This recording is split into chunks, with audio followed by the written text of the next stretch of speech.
Hello, everybody. Good afternoon and happy Friday. My name is Molly, and I'm from the New Hampshire Bureau of Student Wellness at the New Hampshire Department of Education. I'm going to give people just a minute to get the Facebook Live notification and tune into today's chat. I want to remind everybody you can like and follow us here on Facebook at NH Student Wellness. We're on Twitter at NH Schools. We have our resource website, which we've updated, and we are constantly updating. It's nhlearnsremotely.com. And we also have a YouTube channel, NH Student Wellness, and we've posted a lot of remote learning, different Zoom sessions that have been recorded by my colleagues, and they're about 30 to 45-minute resources. I encourage you guys to check those out. So we've been coming to you live at 9 a.m. and 3 p.m. on the weekdays with conversations about wellness, and we're excited to talk next week about some guest speakers that we have lined up for you guys. We have Dr. Cassie Yackley, Laura Porter from ACE Interface, a bunch of different new resources and new faces coming your way next week. So I encourage you guys to check out those events that we have posted on our Facebook page and follow us for more information about new guest speakers coming on next week. So today's topic of discussion is chores. We're all at home, and somehow there are more and more chores than ever. For me personally, I don't know about everybody else, but more clothes to wash, more vacuuming, and way more dishes to do.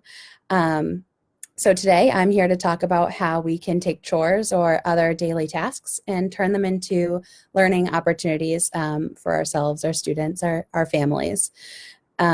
So we're going to kind of focus chores in the conversation around social emotional learning. So CASEL, which is the Collaborative for Academic, Social, and Emotional Learning, recognizes 5 core competencies around social emotional learning. I recognize it's kind of a lot of big words. Social emotional learning is clunky to say altogether, so I'm going to reference it as SEL. But there are 5 competencies encompassed in SEL, and those are self-awareness, self-management, social awareness, responsible decision-making, and relationship skills.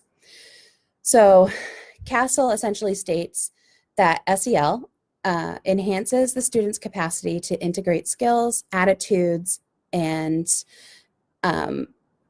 integrate them into their daily activities and helps them effectively and ethically deal with daily tasks and daily challenges. So I'm going to outline ways we can kind of have conversations about these SEL skills while doing chores. But obviously this is, just a launching platform, and it's really, this discussion is to reinforce things that you're already doing. I'm sure a lot of you are already having these discussions, but reframing them in the mindset of SEL. So the first skill CASEL talks about is self-awareness, which essentially is the ability to accurately recognize your own emotions, your own thoughts, your own values, and how they influence your behavior.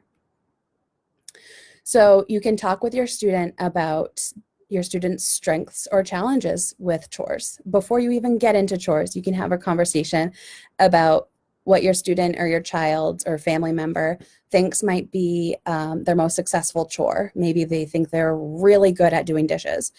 But also talk about what would be a really challenging chore for your student to do. And you may want to share what your most challenging chore is. So I might say, I would find vacuuming really challenging, but I'm going to have a growth mindset about it, and I'm going to actually choose to do vacuuming so I can get better at it. And this leads us into our next competency, which is self-management. Allow your student to choose the chores they're going to do. So you've talked about what they find their strengths and challenges to be. Now you can talk about letting them choose and set goals for their chores. Maybe they want to get all of their chores done by Monday so they don't even have to think about them. But you can have a conversation about self-management, and maybe that's not the most realistic because they also have some remote learning to do. Create a list of chores to help them manage their daily tasks, and then celebrate when they get their chores done. The next competency CASEL outlines is social awareness. So this is the ability to take perspective of others and really empathize with others. So you can talk about how chores or getting them done or not getting them done might impact others. Maybe if it's been 2 or 3 days and your student or family member still hasn't done the dishes, this is a great time to have a conversation about how their behaviors are impacting others in the family.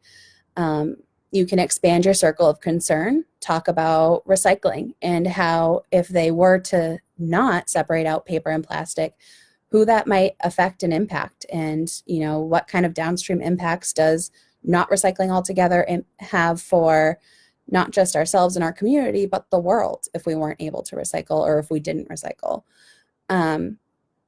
So, finding different ways to talk about your social awareness and how doing something inside of your house, how it may affect others, even outside of your house, outside of your community.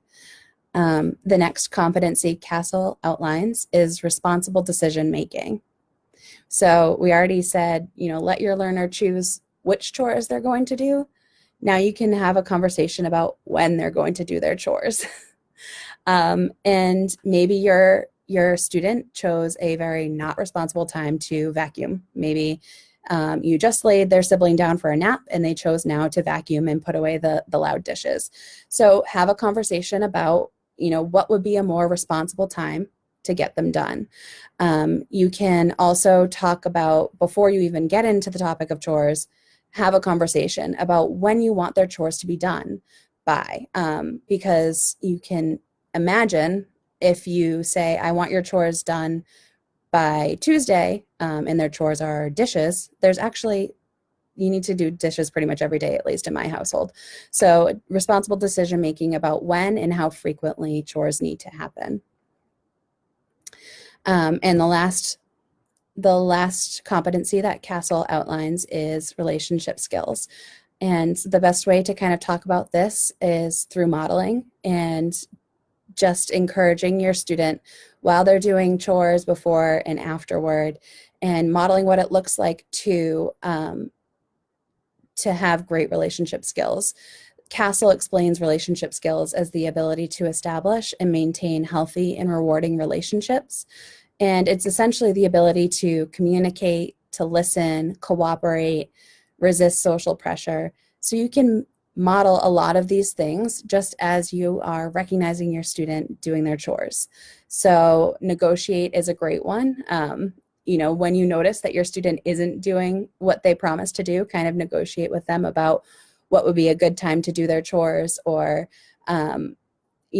model communication skills by clearly explaining expectations, and then celebrate when they do things well and when they put a lot of effort. So say things like, I'm impressed with how well you did blank, or ask for them to teach you something. Maybe your student folded the towels differently than you would, so try having them teach you how to fold towels the way they did, and you can share the way you typically fold towels. Building these social emotional skills is really a journey. I encourage you to try just kind of one of these things. Throwing them all out at once can be kind of overwhelming, and we don't develop these social emotional competencies overnight. It's, every day kind of working toward these different conversations and working toward these different competencies. So I encourage you guys to share discussions you've already been having with your students about these social emotional skills, relationship skills, social awareness, responsible decision making, self-management. And also, if you enjoyed this conversation, you can follow us here on Facebook. You can like and share our social media, and be sure to tune in next week, 9 a.m. and 3 p.m. And we have some exciting guest speakers coming your way. So I hope you all have a great Friday and a wonderful weekend. We'll see you next week. Thank you.